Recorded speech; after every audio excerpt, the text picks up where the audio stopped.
The Malacca Strait has long been considered one of the most dangerous, busiest, and most treacherous shipping lanes in the entire world ocean.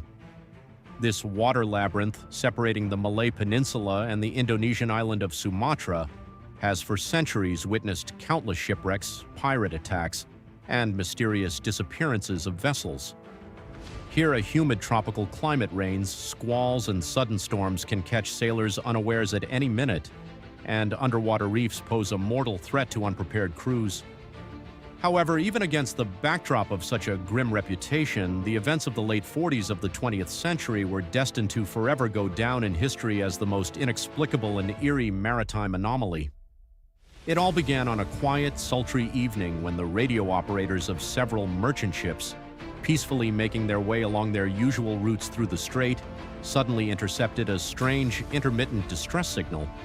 The signal came in a chaotic mode, accompanied by heavy interference and the crackle of static discharges, but fragments of human speech breaking through the airwaves instantly made experienced radio operators freeze with horror. The voice was frightened, disjointed. The person on the other end of the wire was literally choking with panic, transmitting a terrifying message. The transmitter shouted that all officers, including the captain of the vessel, were dead, their bodies lying in the chart room and on the bridge, and possibly the entire crew of the ship was dead as well. After this, the ether filled with a brief burst of unintelligible hissing, and then a faint whispering human voice sounded, uttering a phrase that chills the soul.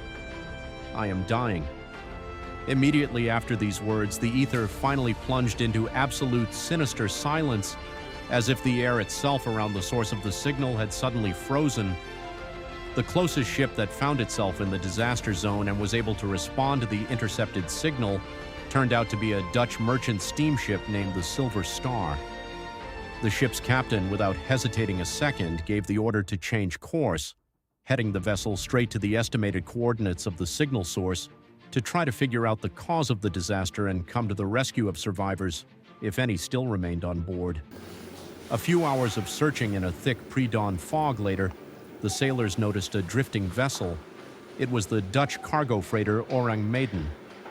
Approaching it, the crew of the Silver Star immediately sensed something was wrong. There was no visible damage whatsoever on the hull of the mysterious ship, no signs of fire, no traces of collision with reefs, or signs of an armed pirate attack. The vessel looked intact, but at the same time it seemed completely dead and silent.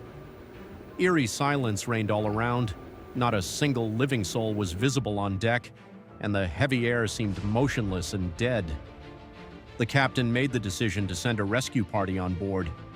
Several sailors and officers threw over rope ladders and stepped with their boots onto the metal deck of the abandoned ship.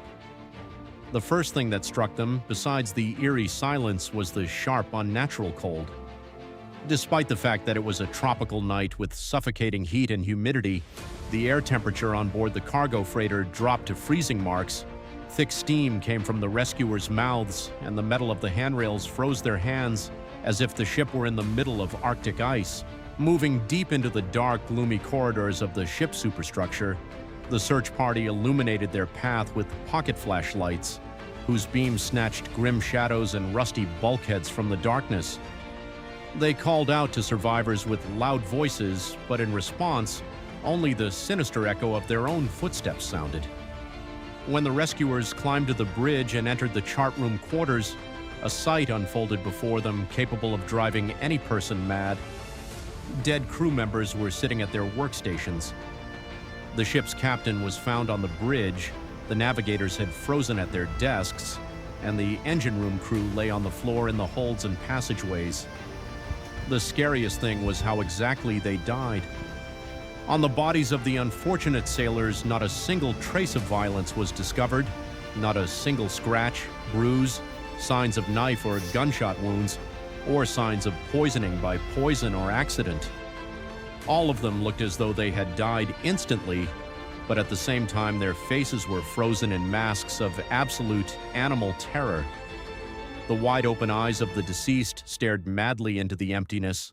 Their mouths were stretched wide in a silent scream, and their arms were convulsively thrown upward as if they were trying to protect themselves from an invisible, unbearably terrifying monster hovering over them in the last seconds of their lives. Even the ship's dog was found dead in one of the passageways, its jaws bared in a silent snarl, and its body petrified in an unnatural posture. Seized by sticky fear and piercing cold, the members of the rescue party hurried to leave the cursed ship, reporting to the captain of their vessel that the Medan had turned into a real floating crypt full of inexplicable death. Assessing the situation, the captain of the Silver Star decided to take the mysterious freighter in tow to drag it to the nearest port and hand it over to the authorities for a large-scale investigation. The sailors climbed back on board the freighter to secure heavy steel towing cables on the bow bitts.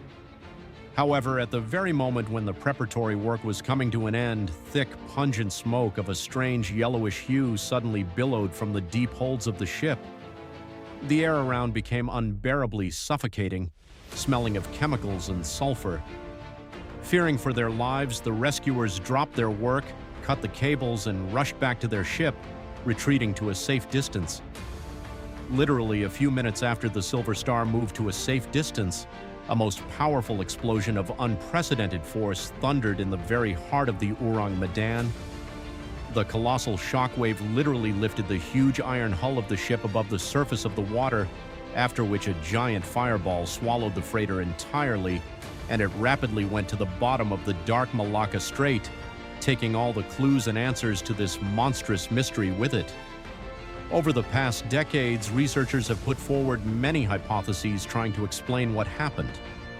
Some experts believe that the ship was illegally carrying secret batches of wartime chemical weapons or highly unstable industrial compounds that, upon leakage, instantly deprived the crew of oxygen. Others suggest a natural cataclysm in the form of a massive release of bottom methane from the ocean depths. Skeptics argue that the story is a beautiful urban legend, since official archive records of the registration of such a vessel in ports could not be found.